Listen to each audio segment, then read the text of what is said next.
Now, Bali is an Indonesian island and it's known for its volcanic mountains, its forests, its beaches, its coral reefs. It's very religious. About 2,000 years BC, 3,000 years BC, there was a lot of Hindus that went there, so it's got a lot of Hindus, Chinese kind of influences in there, and it's a magnificent island. Great place to visit. So guys, let's check out Bali.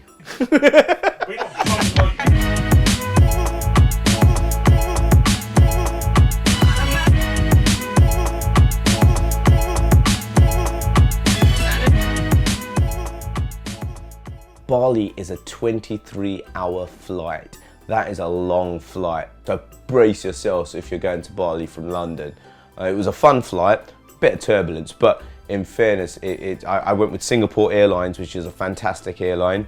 The service was brilliant, the air hostesses were just fabulous. So Bali has a few temples, and I mean, it's templed out. When I mean it's templed out, I thought India had loads of temples, as you can imagine. Bali is sun, sand, sea, and it's a part of the world that has kind of still holds its old identity. I mean, internet is far and far away.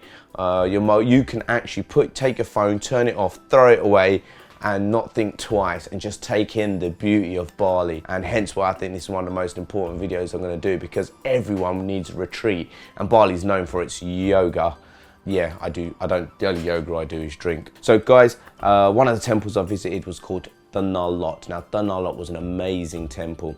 It's called Temple by the Sea, hence its name, it's by the sea. So it's like a little island just off of the main coastline, and as the coast comes in, it just surrounds itself with the ocean, and it's an amazing place. It's actually a Shiva temple, but the beautiful thing about this is as you walk through, you know, you can the architecture of the buildings is amazing. You can go there in the morning and see it kind of as the water's gone out. If you stay the whole day, they've got lovely little kind of restaurants that you can eat in.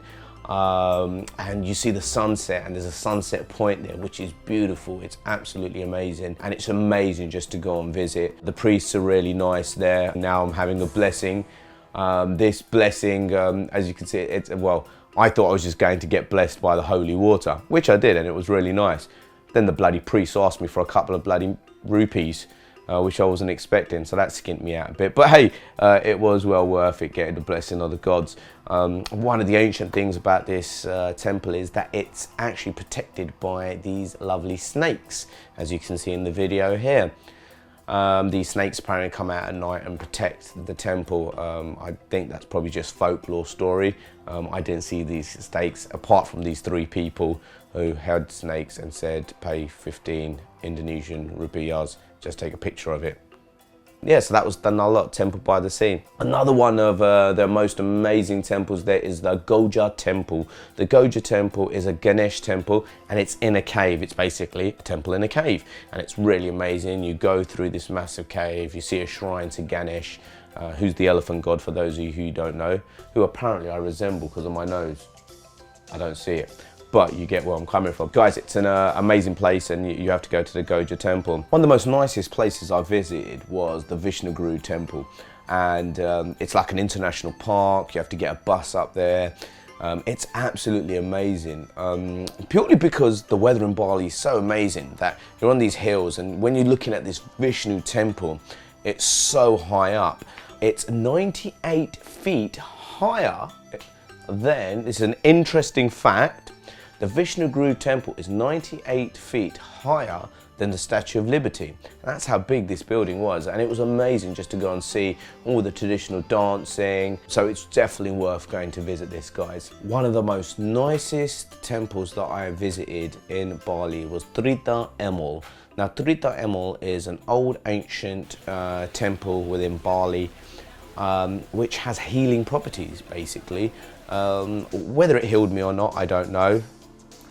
Doubt it very much. But it was just beautiful being there, very serene. However, you have to wear the Balinese traditional gear, what the priests wear, and you go in and there's this lovely water, spring water flowing, and you kind of just bathe in it a little bit, and yeah, you get blessed with the water. But besides that, it's the architecture that's around and these lovely little water steps that you can walk on.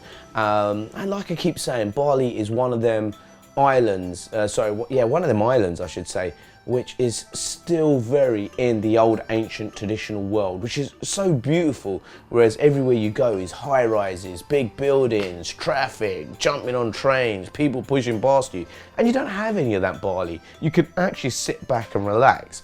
I don't really want to tell you too much about Bali because I don't want you to go there, because I know you're going to go there and ruin it and spoil it, and I don't want Bali to be spoiled.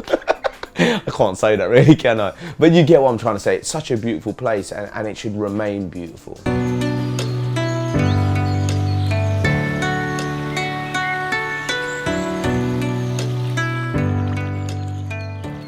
Another good thing about Bali is the rice paddies, and if you go to Bali, guys, you have to visit the rice paddies. What's so special about them? Well, there's just shitloads of rice paddies everywhere, and some of the designs are really nice. Obviously, you've got the circle rice paddies. However, Bali's a big place. If you don't have much time, you don't need to specifically spend some money with your driver to go out into these rice paddies, because you could probably look out your window and you'll see a rice paddy. That's how many rice paddies there are. I mean everywhere. It's just rice paddies, rice paddies, rice paddies. But they are nice to see. Moving forward slightly, the transportation in Bali. One of the most amazing things I realised, Bali has no bloody buses. It has no trains. It literally runs on motorbikes. Everyone has a motorbike. Thank God for Bali though, we had a lovely driver, which for you guys, it's quite cheap. It's not too expensive. It was probably a couple of quid a day. When I mean couple of quid, probably about 10–15 pound a day. However, they take you everywhere, which was amazing. Another thing about Bali, guys, is the waterfalls. There we go. So, this is, what waterfall is this? What area? Tagunungan waterfall. Tagunungan waterfall. Yeah, this is also one famous of the waterfall in Bali. One of the most famous waterfalls in Bali. Just one of them. There's many of them. Yep, it's many of them, but the best one I call it Kumpul. So going into the waterfall, straight after the waterfall there's a Holy Springs temple over there, said to be blessed, so I'll end up in there in about 5 minutes, washing my sins away.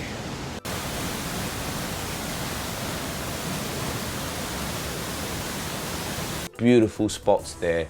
And some really serene tropical waterfalls, and it's amazing. So you go down to these cliffs, down to these places, and you're just in a tropical waterfall, and you can swim in these lovely little kind of caves. It kind of looks like a Timotei advert, and you're just there in the waterfall, and the water's going through your hair, and you're just like shampooing out, and it's amazing. Obviously I looked quite ugly there, but the women there were beautiful. Anyone in this waterfall would look amazing, apart from me, because I put on a couple of pounds. This is one of the waterfalls we went to, and remember, this isn't the only one, there's many there. So if you go to Bali, just kind of Google search it, the best waterfalls to go to, and there's some amazing places. So guys, one of the best picture spots in Bali to definitely go to is Heaven's Gate. Heaven's Gate is an amazing place. It's basically in old architectural Balinese, they believed between these two mountains you got these huge gates which are made, and the reason why it calls Heaven Gates is because you can literally see heaven, or what we know as the sky, and it's absolutely amazing. Just to stand in there and take a picture was amazing, although I haven't got a picture of me in there. So guys, another place to go and visit in Bali is the Bali Swing. Although there's many swings now in Bali called the Bali Swing because it's become so popular. And most of these Bali swings you go to seem to have queues of Australians going, "Hey, g'day mate, gonna go on a swing." Sorry, pardon my my accent there. But it's a lovely place to go if you want to take some pictures and that. But the problem is you are going to queue for a long time just to get on a bloody swing.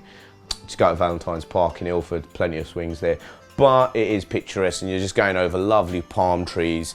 on a really high mountain. So yeah, it's definitely a nice place to visit if you choose to. But if you want to do something better with your time, go somewhere else, because you possibly don't want to queue for 2 hours just to go on a swing for like 3 minutes. Guys, if you liked my Bali video, you'll love my Malaysia video. So don't forget to tune in next week and watch Rishi Reviews Malaysia.